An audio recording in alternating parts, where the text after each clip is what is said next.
দেখতেছি আমার video comment বক্সে সৌদি আরবে আসতে কয় টাকা লাগে এই বিষয়টা জানার জন্য সকলে আমাকে কমেন্ট করতেছে।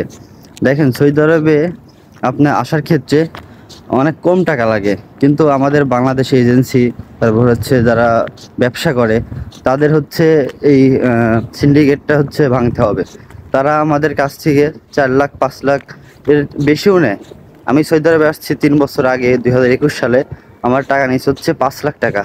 5 লাখ টাকা নিয়ে আসার পরে এখন দেখি আমার সাথে যারা কাজ করে তারা দেখি 3.5 লাখ টাকা আইছে। তখন কেমনটা লাগে বলেন? একই বিষয় আইছি, একই কাজ করতেছি, সে আসে 3.5 লাখ টাকা দিয়া, আর আমি আইছি 5 লাখ টাকা দিয়া।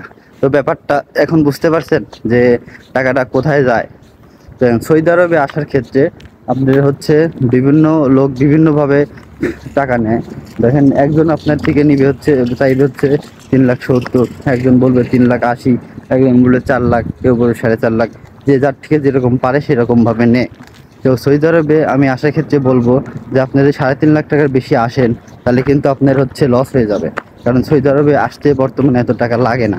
সৌদি আরবে আসতে 3.5 লাখ টাকা হলে পরে আমার মনে হয় যে মিডিয়ামভাবে আসা যায়। কারণ সৌদি আরবে আসতে 2.5 লাখ টাকা খরচ হয়। আমি যেটুকু জানি 2.5 লাখ টাকা খরচ হয়। আপনি 3.5 লাখ টাকা নিলে পরে তার 1 লাখ টাকা লাভ থাকবে। আর সে যদি আপনি 4.5 লাখ টাকা 5 লাখ টাকা নেয়, তার আপনার দ্বিগুণ লাভ হলে। তো সৌদি আরবে আসার ক্ষেত্রে আমি বলবো যে এই দিক দিয়ে সচেতন থাকবেন। সৌদি আরবে আসতে খুবই কম টাকা লাগে। আপনি ভালো দালাল কিংবা ভালো এজেন্সি দেখে দামাদামি করে তারপরে সৌদি আরবে আসেন। আর ভিসার বিষয়টা হচ্ছে মানে 100% আপনি করবেন, শিওর হবেন যে ভিসাটা আসলে আমার কী কাজ দিবে। এই ভিসাটা নিয়ে আসলে ভিসা দিয়ে তো বোঝা যায় না, কারণ সৌদি আরবের ভিসা সবই প্রায় একই রকম দেখা যায়। আপনার লোকের মাধ্যমে একবার কন্ট্যাক্ট করে আসবেন যে আমার এই কাজ না দিলে পরে আমার টাকা ব্যাক দিতে হবে। তো এরকম কথাবার্তা বলে তারপর সৌদি আরব আসবেন। আমি মনে হয় ঠগার চান্সটা খুবই কম থাকবে। তো আমি বিভিন্ন বিষয়ে কমেন্ট করেন আমার, সেই বিষয় নিয়ে ভিডিও বানাই। তো আমার ইউটিউব চ্যানেলটা অবশ্যই সাবস্ক্রাইব করে রাখবেন, আর পেজ থেকে দেখলে অবশ্যই ফলো দিয়ে রাখবেন।